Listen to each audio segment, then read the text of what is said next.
बहुत साल पहले की बात है। एक छोटा सा गांव था जिसमें एक साधक रहता था। वह रोज सुबह जल्दी उठता, मंदिर जाता, भगवान की पूजा अर्चना करता था। वह रोज अलग अलग प्रवचन पढ़ता और सुनता और रोज सत्य को समझने की चेष्टा करता, लेकिन उसका मन कभी स्थिर नहीं रह पाता था। हर रोज जब वह अपने ध्यान स्थल की ओर जाता, तब वह रास्ता कामुक स्त्रियों की गली से गुजर कर जाता था और उनका मन कभी कभी विचलित हो जाता था। वो अपने मन को हर बार समझाता और अपने ध्यान और पूजा स्थल की ओर बढ़ चलता। आज भी कुछ ऐसा ही हुआ। वो अपना मन मजबूत करके अपने साधना स्थल की ओर बढ़ रहा था।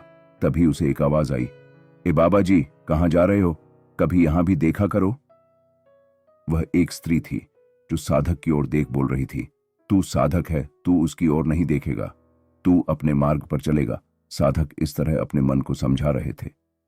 अरे जरा देख तो लीजिए, देखने से कुछ नहीं होता। हा हा हा, वह स्त्री फिर से बोली। साधक अब थोड़ा घबराने लगा।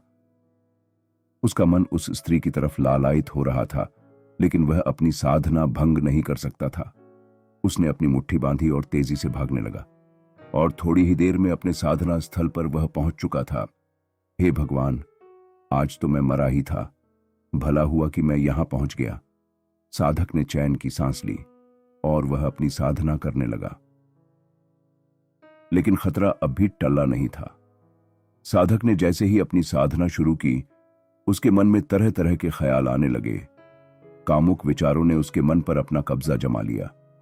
वह उस स्त्री और उसकी मोहित कर देने वाली आवाज के बारे में सोचने लगा। काम वासना से उसका पूरा शरीर जलने लगा। वह अपने आप पर से नियंत्रण खो दिया और वह अपनी मोह भ्रमित अवस्था में उठकर भागने लगा। वह उस जगह पर पहुंच गया। जैसे ही वह वहां गया, वहां रहने वाली स्त्रियां उसे देखकर हंसने लगी। क्यों बाबा, आखिरकार तू आ ही गया। चल, अब आ गया है तो ये मदिरा पी ले। वहां आए एक व्यापारी ने अपनी शराब उस साधक के मुंह पर धर दी। साधक भी ज्यादा विचार किए बिना वह शराब पीने लगा। वह अब अपना सारा होश खो बैठा था। वह एक स्त्री के साथ चला गया और अपना सारा आपा खो बैठा और उसके साथ एक कमरे में चला गया। कुछ देर बाद वह साधक उस स्त्री के साथ वहां से बाहर आया। उसका वेश, हाव भाव सब बदल चुका था। वह नशे में धूत था। उस स्त्री के कंधे पर हाथ रखे हुए वह उस जगह से बाहर निकला। वह अब बिछ रास्ते में खड़ा था और तभी उसने कुछ देखा। राज्य के एक महान साधु, महामंत्री सांतु उसकी ओर देख रहे थे। साधक का हृदय जैसे थम गया। महामंत्री सांतु साधक को अपलक नजर से देखते रहे। वह कुछ नहीं बोले, बस देखते रहे, मौन। और यहां साधक बेहद पश्चाताप और ग्लानि में आ चुका था। उसे अपनी गलती का एहसास हो चुका था। उसे पता चल चुका था उससे एक बहुत बड़ी भूल हो चुकी है। उसका अंतर्मन तहस नहस हो गया था। कुछ देर यूं ही उस साधक को मौन रहकर देखते रहने के बाद महामंत्री सांतु वहां से रवाना हो गए। लेकिन वह साधक लज्जा से भर चुका था। वह तुरंत वहां से भागा और अपने साधना स्थल पर जाकर प्रभु से माफी मांगता रहा, पछतावा करता रहा। इस घटना के बाद उस साधक का मन एक नई दिशा में आगे बढ़ चुका था। वह जंगल में चला गया और कठिन तपश्चर्या का प्रारंभ किया। बहुत साल बीत गए। वह साधक का शरीर धूप से काला हो गया था और भूख और प्यास के मारे वह संपूर्ण सूख चुका था। वह अपनी कठिन तपश्चर्या पर अड्ढे हुए था। तभी एक दिन वहां से महान साधु महामंत्री सांतु गुजरे। उन्होंने उसे देखा और आश्चर्य से पूछा, हे मुनिवर, आप यहां इतनी कठिन तपश्चर्या क्यों कर रहे हैं? आपके गुरु कौन हैं? और उन्हें देखते ही वह साधक महामंत्री के चरणों में गिर गया। गुरुजी, आपने मुझे पहचाना नहीं। आप ही मेरे गुरु हो। याद कीजिए, उस दिन आपने कुछ भी न बोलकर, सिर्फ और सिर्फ मौन रहकर मेरी तरफ देखकर मेरा जीवन बदल दिया था। आपके उस मौन ने ही मुझे शुद्ध बनने की प्रेरणा दी थी। मैं तरह तरह के शब्दों में सत्य को ढूंढता रहा, लेकिन वह सत्य के असल परिचय तो मुझे आपके मौन ने करवा दिया।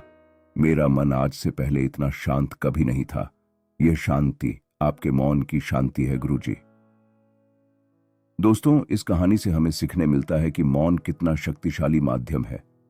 अक्सर हम दूसरों से लड़ते हुए, उनसे बहस करते हुए अपेक्षा रखते हैं कि वह अपने आप को बदल दें।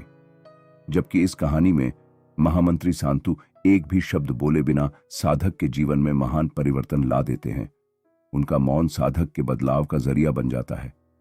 दोस्तों, हमें समझना चाहिए कि मौन केवल शब्दों का अभाव नहीं, बल्कि एक शक्तिशाली साधन है जो आत्म जागरूकता, आत्म सुधार और परिवर्तन ला सकता है। मौन में हम अपने विचारों, भावनाओं और इच्छाओं को समझने में सक्षम होते हैं।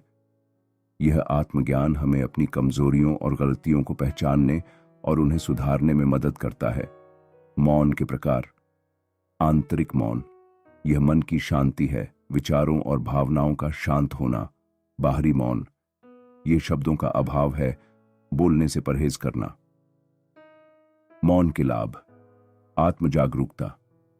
मौन हमें अपनी भावनाओं, विचारों और इच्छाओं को समझने में मदद करता है। यह हमें अपनी कमजोरियों और गलतियों को पहचानने और उन्हें सुधारने में सक्षम बनाता है। आत्मनियंत्रण। मौन हमें अपने विचारों और भावनाओं को नियंत्रित करने में मदद करता है। यह हमें धैर्य, शांति और एकाग्रता विकसित करने में सक्षम बनाता है। रचनात्मकता।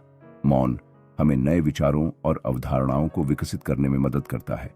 यह हमें अपनी कल्पनाशीलता और रचनात्मकता को बढ़ाने में सक्षम बनाता है।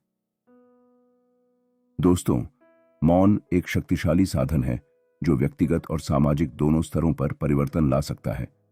यह हमें आत्म जागरूकता, आत्मनियंत्रण, रचनात्मकता और बेहतर संचार विकसित करने में मदद करता है। मौन से आने वाले बदलाव हमें अधिक शांतिपूर्ण, खुशहाल और समृद्ध जीवन जीने में सक्षम बनाते हैं। अगर आपको हमारी वीडियो अच्छी लगी हो तो वीडियो को लाइक देना और हमारी चैनल द बुधा वर्ल्ड को सब्सक्राइब करना न भूलें। तो चलिए मिलते हैं एक नई कहानी के साथ। नमो बुद्धाय।